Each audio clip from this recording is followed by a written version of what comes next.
Assalamualaikum warahmatullahi wabarakatuh. Selamat datang untuk Pak Andi dan teman-teman yang menonton video saya.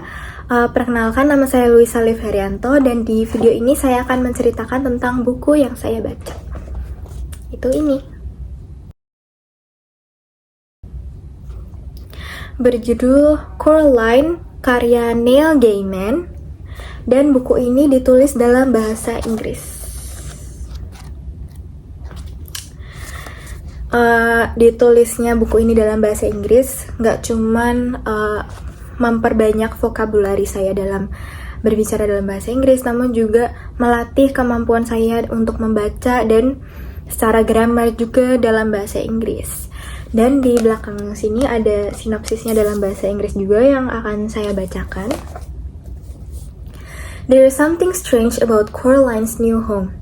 It's not the mice or the cat that always seem to be watching her, not the signs of danger that Miss Pink and Miss Forcible, her new neighbors, read the tea leaves.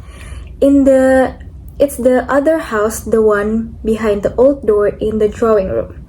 Another mother and father with black button eyes and papery skin are waiting for Coraline to join them there, and they want her to stay with them forever.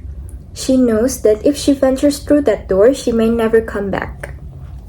Jadi, buku ini merupakan buku fiksi dark fiction gitu. Jadi kayak cerita fiksi tapi yang gelap gitu. Tentang seorang perempuan bernama Coraline Jones, yang mana Coraline ini baru pindah ke rumah barunya. Dan awalnya menceritakan latar belakang Coraline ini, dia seorang anak satu-satunya yang kurang mendapatkan perhatian dari kedua orang tuanya, karena kedua orang tuanya sama-sama sibuk bekerja. Kemudian karena Coraline merasa kesepian, dia berusaha untuk mencari kesibukan lain dan dia mengeksplor rumah barunya. Saat dia mengeksplor rumah barunya, dia menemukan sebuah pintu kecil yang mana kemudian begitu dia buka pintunya, itu merupakan pintu menuju seperti alternative universe gitu, yang mana dunianya tuh sama seperti dunianya yang sekarang namun versi lebih baik, dimana dia menemukan kedua orang tuanya dalam versi yang lebih sayang dan perhatian dengan Coraline, yang mana aslinya dia ingin mendapatkan perhatian dan kasih sayang dari kedua orang tuanya itu di dunia yang aslinya. Tapi anehnya, kedua orang tuanya itu seperti yang terus di sini, another mother and father with black button eyes, dimana kedua orang tuanya memiliki kedua mata berbentuk kancing. Nah, awalnya Coraline merasa sangat bahagia dan merasa sangat nyaman di dunia yang dia temukan itu. Dia terus kembali ke dunia itu tanpa memikirkan dunia yang aslinya. Kemudian lama-kelamaan Coraline merasa bahwa ternyata dunia yang dia temukan ini sebenarnya adalah dunia yang berbahaya, yang tidak baik untuk dia terus-terusan berada di situ. Dan juga dimana ibunya yang ada di dunia lain itu menginginkan Coraline untuk tinggal selamanya di situ dan menjahitkan kancing di kedua matanya. Disitulah Coraline mengetahui bahwa dunia ini tuh gak baik untuk dia.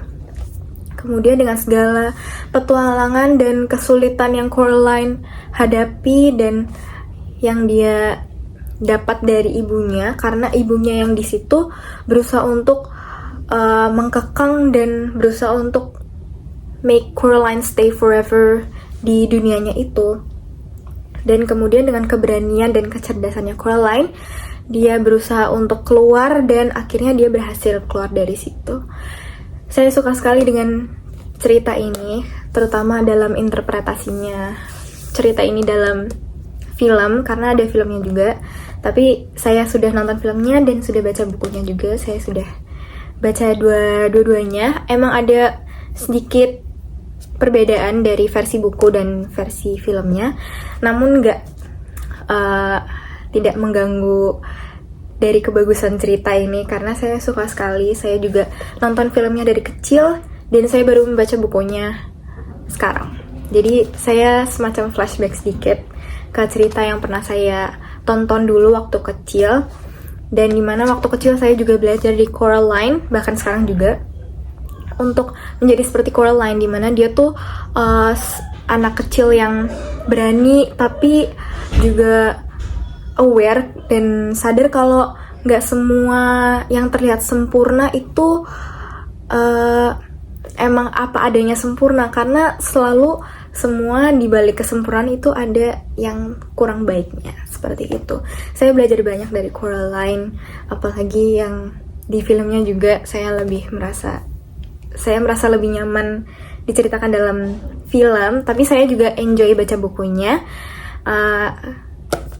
Sekian dari saya, kurang lebihnya mohon maaf. Terima kasih.